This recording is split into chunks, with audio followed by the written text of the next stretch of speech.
Craig Fouhy, Collin Harmon here on our Monday streaming here. We're talking about football, as we should, because it's September. Week 1 of the NFL, and man, Sunday Night Football, you get the Ravens and the Bills together every time. It's a classic, and we had an all-timer last night, and I mean, we got to start there for Week 1 of the NFL. You know what I love? Obviously, for those that don't know, the Bills won the game 41-40 at the last second. A Matt Prater field goal, former Cardinals player who was here living in Santan Valley, coaching his son's team, makes a red-eye flight because they put Tyler Bass on injured reserve on, Tuesday or Wednesday, so they call up Matt Prater. He flies in, gets the game winner. But talk about a game in that one. And here, the funny part of that game to me was that so many fans left, because the Bills were down by so much in the fourth quarter that people were filing out of the stadium, and then they make this miraculous comeback in the fourth quarter and end up winning the game. It was awesome. Can never count out Josh Allen. We learned that. The guy is superhuman. Yeah. And you can give a big old tip of the cap to the Ravens coaching staff, because that play calling in the fourth quarter was atrocious. Atrocious. It was bad. This is a team, and this is who I'll just preview this by saying this is already going to be my rant for our Sports Extra show in 45 seconds, but I'll get some of it out now. This is who the Baltimore Ravens are. Yes. They can't close. They've got all the talent in the world. You have Lamar Jackson and you have Derrick Henry, the two most formidable running duo in the NFL, and you put Lamar Jackson under center. Yeah. You take away Lamar Jackson's ability to beat you with his legs. Yeah. You run a horizontal end around with Zay Flowers when you can't go out of bounds. Fouhy, I was losing it watching the end of this game. I can't understand how the Baltimore Ravens did that. I mean, credit to the Bills for never quitting. The Bills never because gave this up. thing was done and dusted, and it should have been over 20 minutes before it did, and yet the Ravens found another way to lose a football game. And the Bills, notorious for starting the season slow, right? The Bills are just kind of that way. They played the Cardinals, opened their season last year in Buffalo, and had the lead. And the Bills came back and beat them in that game. And that's the way Josh Allen has this amazing. Anybody that watched that game saw one of the best quarterbacks in the NFL, obviously MVP candidate, 394 yards passing, 2 touchdowns, and just never quit. And you could see it in his face the entire fourth quarter. He just was not going to give up. It was awesome. Well, and you got to have the bounces go your way, and you have the fourth down tip that gets caught. Derrick Henry fumble. It's just everything that could have gone wrong did go wrong. The Bills had a 1.1% win probability with about 8 minutes left in the fourth quarter. And I'll tell you this.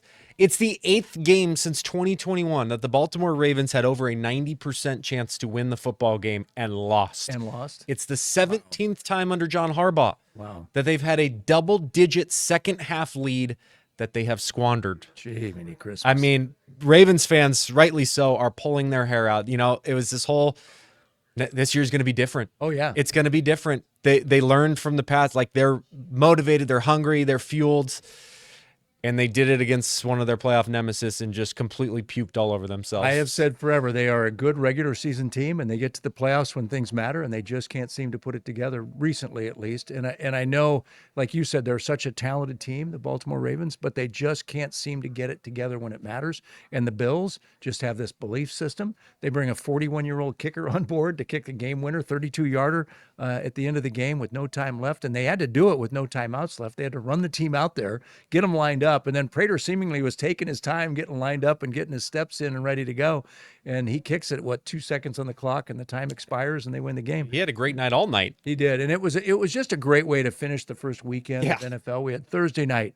We had a great game Thursday night. Friday night's game was awesome, right? I mean, just the whole weekend was stacked, and the NFL just had a great weekend to kick the 2025 season off. There were a couple things that jumped out to me. Obviously, you look at the Lions and the Packers game. The Packers looked they're ready to go this year. They looked scary good Packers in their opener with all the hype and the expectations of, hey, they finally drafted a first-round wide receiver, and Jordan Love's healthy, and we just bring in the most dominant defensive player in the NFL, and Micah Parsons. On the flip side, all that talk about Ben Johnson was not overhyped up. Man, did the Lions look bad. They didn't look great. You're losing 2 coordinators. Like, that's a big loss. That's a huge loss. But they lost so much creativity, and I mean, granted they were down early and in a hole and had to throw, but like, the Lions rushed for 46 yards. The Detroit Lions. Yeah, and that's Dan Campbell's team, and they want to run right at you and kick your butt, and they just weren't able to do it against the Packers. It was an amazing game. How about the Bengals, who have struggled to get out of the blocks early in a season, and they come back and beat the Browns by a point. They had 7 yards in the second half, and they won the football game. They won the game. The poor Cleveland Browns, man. How folks are still fans of that team and can do it week in and week out. Bless your heart. And can I talk about the Dolphins quickly, because they lose big to the Colts, 33-8, and they just don't look good at all right now. That was the other one. I mean, there was bad kind of vibes going into the season before it even started, and it's like, how long is Mike McDaniel going to last? I don't know if you saw any of his presser after the game. Already can't be good. Already he's looking like, team didn't handle the emotions of week one. That's my job as a coach. I tried my best. Wow. It didn't work. You got the spat kind of with Tyreek Hill and him going back and forth in the media. It's kind of like, all right, this is week one and you've got 17 more weeks of this. Like, how long does Mike McDaniel last there? It's already kind of untenable. He's not going to. That locker room might be a war zone by week 3 at this rate. Yeah. Not good.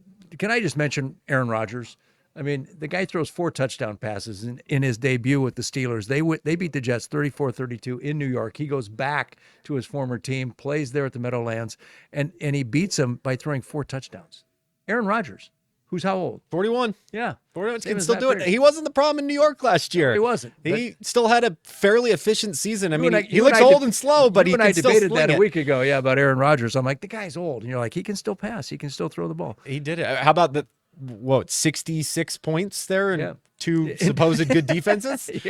2 good defense optional there at the Meadowlands yesterday. The 49ers beat the Seahawks 17-13 in Seattle, which is interesting in the NFC West. Kyle Shanahan and Jake Moody, his kicker. Yeah. That relationship might not last much longer. Kyle Shanahan not liking kickers, especially Moody missing an absolute gimme and then having another one blocked. I tell you what, though, we look at the 49ers, it's always about how healthy can they be.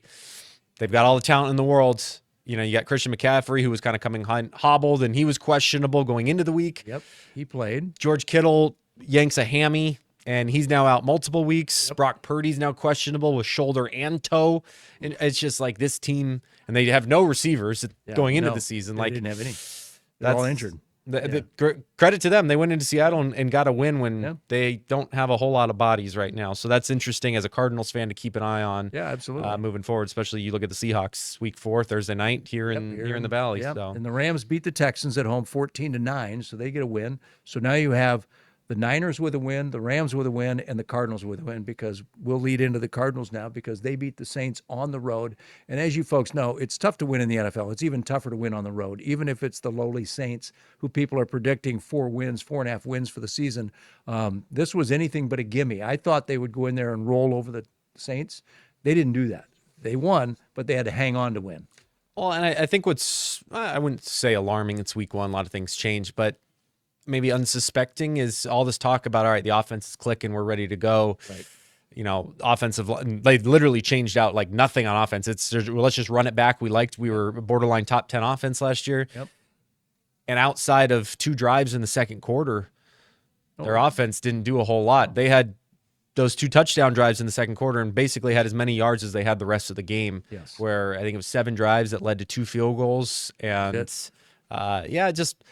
I said it last night, didn't leave that game with a whole lot of warm and fuzzies about the Arizona Cardinals and their debut. Well, a couple of questions. Obviously, the defensive line wasn't what it was pitched to be. Like, they invested so much money in the defensive line in the offseason, and obviously 6 of their 7 draft picks are in defense. They brought in Dalvin Tomlinson. They brought in Calais Campbell. And to me, it was a less than impressive defensive front 7 debut for this much ballyhooed, much hyped Cardinals defensive front. The secondary did well. I see. I'm a little pulled back from that, where I just say I still have a giant question mark of who they're going to be. I thought. I do too. I thought the way Kellen Moore kind of game planned for Spencer Rattler in his start was just, let's get the ball out quick. I don't want to deal with our line holding up against this pass rush. Like, I don't want him holding the ball too long. Young quarterback, like, let's just get it out fast. But again, so you mitigate but it's the Saints. But you mitigate the Cardinals pass rush. So that's why I still have a question mark there. But Josh Sweat comes in. He was the big, mid-season, off-season acquisition, and he didn't show up in the statistical category at all. He's not in the game box. I mean, it's like, what did he do? Now, I asked Gannon that today, and he said, he impacted the passer early in the game, but he didn't have the greatest game. He stayed too high. I know he didn't show up in the statistics, but he'll get better. He'll be better, and it's like, but that's the kind of people you want to come through for you when you pay a guy big money to come in. I want to see Josh Sweat play. I want to see the old Josh Sweat. He wasn't there. Well, and we'll see what they. I'm not singling out one guy. Yeah. No, here comes Carolina, who looked awful Yes. in week 1 on the road at Jacksonville. They're on the road again. Yeah. Here's a chance for the Cardinals pass rush to really get after Bryce Young, who did not look good. No. And a Carolina team that really struggled to protect him as well. But my bigger concern is the other line for the Cardinals and the offensive line. They looked horrific, I thought, yesterday. Well, I asked Gannon New Orleans. I asked Gannon this afternoon, and that is you needed to get a first down late in the game. You needed to move forward. You needed to hold the ball and control the clock. And on your last 4 possessions, you had a punt, a 5-play 11-yard drive, a 9-play 35-yard, another punt, a missed field goal on an 8-play 12-yard drive, and then a punt on a 3-play minus 9-yard drive. Those are your last 4 possessions of a game that you were leading and you needed to control the clock. And his response was, no, it wasn't as great as we thought, but we ate up 4 minutes and 42 seconds at one point on that 9-play 35-yard drive. That's great, but you can't get a first down. You need a first down. You need to keep the Saints off the field. And their offense couldn't do it. Well, and you had so many opportunities to put a game away early in that second half against a team that, hey, we don't want to be dealing with having to defend in the end zone a game-tying touchdown with no time left. Like that, not where the Cardinals should have been in week 1 against a New Orleans Saints team that was, Spencer Rattler in year 2, but didn't have a whole lot of run last year for New Orleans. Kellen Moore's first game as a head coach. And like you said, not a whole lot of expectations for the New Orleans Saints this year. Projected to be the worst team in the NFL. And I don't want to nitpick things, but there are some things that the Cardinals clearly need to improve on. And Gannon said that yesterday after the game. He said it today. The issue to me is you got to win. The big thing is you're 1-0. And now you need to be 1-0 this week, and then you start the season 2-0, and you're in great shape. Well, and I think we're going to see the Cardinals really get after wanting to run the football, and that goes back to obviously to the offensive line. But this is, you take away Trey Benson's 52-yard run, and the Cardinals run for under 100 yards in the football game, which is not what you wanted out of that group. So going back to Carolina and who they host here in week 2 coming up, they had 200 yards put on them on the ground by the Jacksonville Jaguars with a 3-headed running back by committee that they had no idea who they were going to start, and they still had that much success on the ground. So I think it's a get right game already for that offensive line. You're kind of licking your chops at what Jacksonville was able to do against this Carolina team and try to run the rock hard. Good news for the Cardinals too is Trey Benson emerging as that second running back. It's James Conner and Trey Benson, and Benson was out there for a lot of third down plays, which means the Cardinals now have some faith in him in pass blocking. And the Cardinals also ran a lot of 12 personnel and 13 personnel, so they had 3 tight ends out there at times. Ran that more than any other team in the league a year ago, and they're going back to that same kind of thing. And you'd think they could just blow the Saints off the ball, but they didn't do that. So much room for improvement next week. And I think with Trey Benson, we kind of knew that from training camp going in that he was going to have a much bigger role in this offense. James Conner alluded to it, like he might kind of take a little step back to Trey Benson there. And so we saw that here in week 1. What we saw was a better connection from Kyler Murray to Marvin Harrison Jr. And 5 receptions on 6 targets, and it should have been 6 for 6, and maybe a 99-yard touchdown if Kyler hits in there deep. But I think you got to like what you saw out of that, especially compared to a year ago where they were at, where we're like, ESPN's Josh Weinfuss asked Jonathan Gannon that question today about the connection between Marvin and Kyler, and he said, have you seen enough? He goes, no, it's just one game. So not quite ready to pass judgment on that connection yet. At least Jonathan Gannon isn't. Let's talk about ASU, because they went down to Starkville on Saturday night and took on the Mississippi State Bulldogs, a team that went 2-10 last year and ended up losing in the final seconds of that game, 24-20, when ASU had a lead, and they just had to hold on to that lead, and they couldn't do it. 2-10, but I will say this: in the transfer portal era, they had 60 to 70% new guys in there. So this is not the same Mississippi State team. Still, it's a very disappointing loss for the Arizona State Sun Devils. That start, it was abysmal. Yeah, it was abysmal. It was terrible. Don't know how you're not prepared for that environment. And what you're getting into. I mean, I know they did the cowbells and all that. I'm not talking about noise specific. Just like, you're going into a buzzsaw. and the hornet's nest was kicked, whether Kenny Dillingham meant to or not. That's right. Whether, everyone knew what he was saying here. Yeah. But credit to Mississippi State, their fan base, their program, heck, the entire state of Mississippi for using that as a rallying cry for the program, for the state. And they showed up and made it hard on ASU. But again, you know what you're getting into. They talked about it all week, and to just completely no-show in the first half. That was one of the worst first-half offensive performances I have ever watched. Oh, it was terrible. Sam Levitt couldn't hit water falling out of a boat. The running backs connected with you and I right now, sitting this close. Yeah, it just was not there. And, the defense had their issues kind of early in the game with some miscommunications. But after that, the defense played fantastic, and they kept the offense in the game. And then it was nice to see them make some adjustments at halftime, wake the guys up. Yep. I thought the field goal right before halftime was monumental for momentum of just like, hey, we're down 2 scores now. It's 17-3. We played about half of football as we possibly could have played. Yep. And now, let's wake up and let's go play 30 minutes here. Sam Levitt was anything but a Heisman candidate Saturday night. 10 of 22, 82 yards, 1 touchdown, 2 interceptions.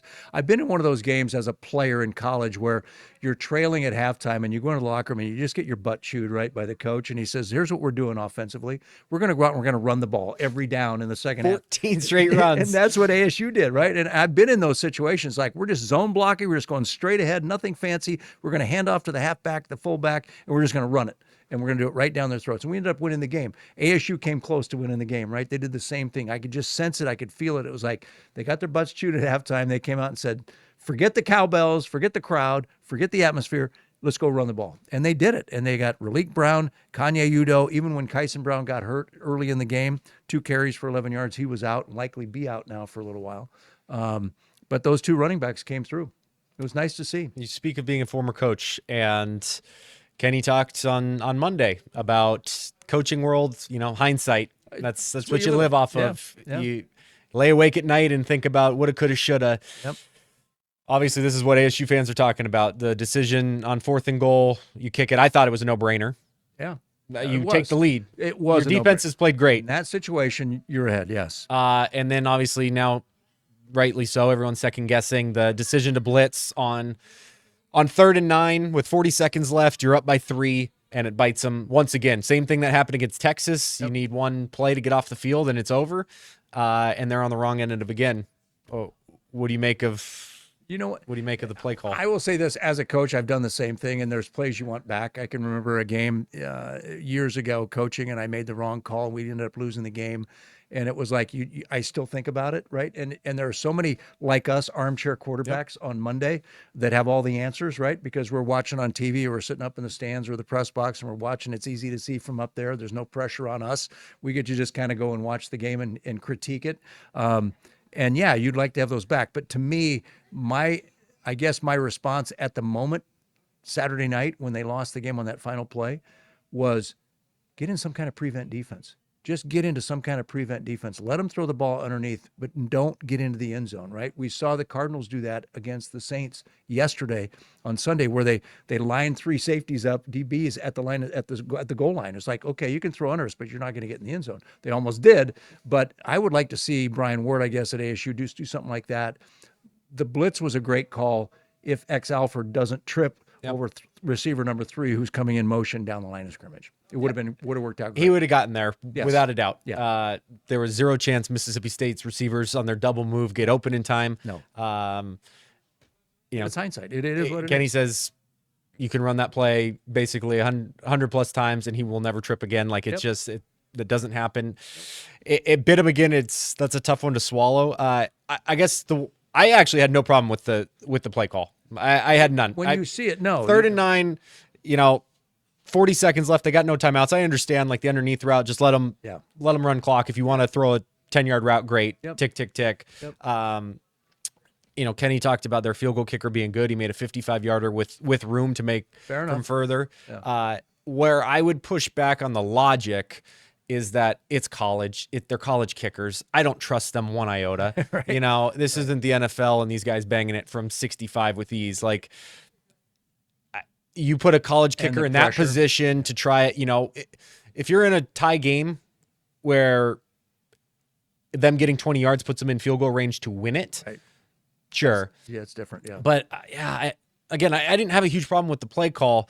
It's just kind of the logic as to why they called it. Like, And again, it's the it's armchair. It's the hindsight. armchair quarterbacks. It's hindsight, as Kenny said. You live and die with that as a coach. It's real. Players question the calls.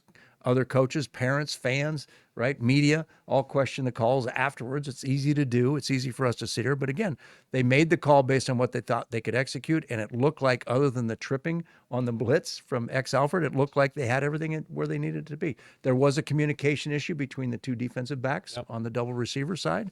And that's an issue that's has to be corrected this week. But they have Texas State at home. It's nice to be home. I think it's a 7:30 game Saturday night. So it's nice to be home and try to get a lot of this cleaned up in practice. Well, and they need to fix whatever's going on offense, because it just has not been there all year. How many skill players do they have? 2? A running back? Sure, and a it seems receiver? like it. You know, you look at their passing attack with Levitt, outside of Jordan Tyson and the running backs, the tight end group and the rest of the wide receiver group, 4 catches in 2 games. Yeah.